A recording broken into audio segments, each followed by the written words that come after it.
Thank you. I apologize for being late. We're having a hearing on AFRICOM, and it's been very informative in armed services. To my colleagues, there seems to be some bipartisanship emerging on certain aspects of the problem.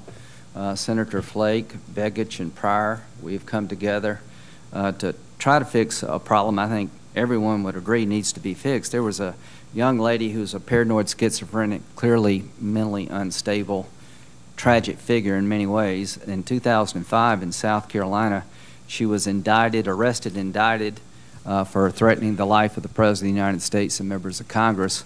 Very, very disturbed young lady. She pled guilty, not guilty by reason of insanity. The federal court ordered her into treatment. She went through a pretty laborious process, found incompetent to stand trial, rendered a plea of not guilty by reason of insanity. The court ordered mental health treatment in a confined environment. She was eventually released. She went to Walterboro, South Carolina in February of this year and was able to buy a gun. She passed the background check.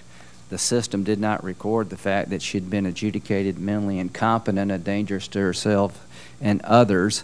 She bought a .22 caliber pistol, a semi-automatic pistol, went to Ashley Hall Private School, went into the administrator's office, pulled the gun out, and it did not fire. Thank God she's been arrested and she needs a lot of help. But there's an effort in a bipartisan way to make sure that adjudications like that get into the background system. There are over 14,000, I've been told, adjudications in South Carolina of people who are danger to themselves and others through a competent court process that are not entered into the federal system, and my state is trying to fix that problem, and I hope they're successful in South Carolina of entering these cases into the federal background check system. And there's some things that Senator Schumer's doing and many others that may bear fruit, so keep trying. But as to the assault ban, I know that Senator Feinstein has been consistent, she's sincere, and she has the courage of her convictions, and what more could you ask? That is a compliment to her. My belief is that the solution being proposed has constitutional problems and doesn't really solve the problem. 2.5% of the murders committed in 2011 involved rifles. There were more people killed with bare hands than that. The assault weapon is, when it's misused, is a tragedy when any gun is misused. I think a lot of us agree that mentally unstable people, felons, shouldn't have any gun with any bullet. And sometimes the law-abiding citizen, at least in my view, may need more than 10 bullets, given what they may face in the real world as it is. So my objections are that this doesn't really fix the problem, and that it didn't work before, it won't work now. But since then, there's been a Supreme Court case called the Heller case. It has a three-part test. Second Amendment protects an individual right to possess a firearm for traditionally lawful purposes such as self-defense. And to my colleagues, Vice President Biden, a dear friend of all of us, has this belief that a double-barrel shotgun is the best way to defend oneself if there's a lawless environment and mobs come to your house. He told his wife, if you have a problem, go out on in the backyard and fire 2 blasts. Well, that's not an unreasonable thing, but once you shoot twice, you don't have any more bullets, so you better take some shells with you in case they don't run away.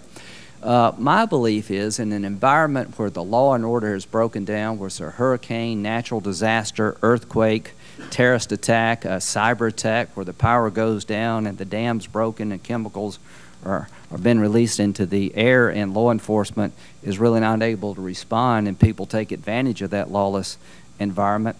I have an AR-15. I'm not going to do anything illegally with it, but I believe that it is a better defense weapon in that environment than a double-barrel shotgun because it has more than 2 bullets.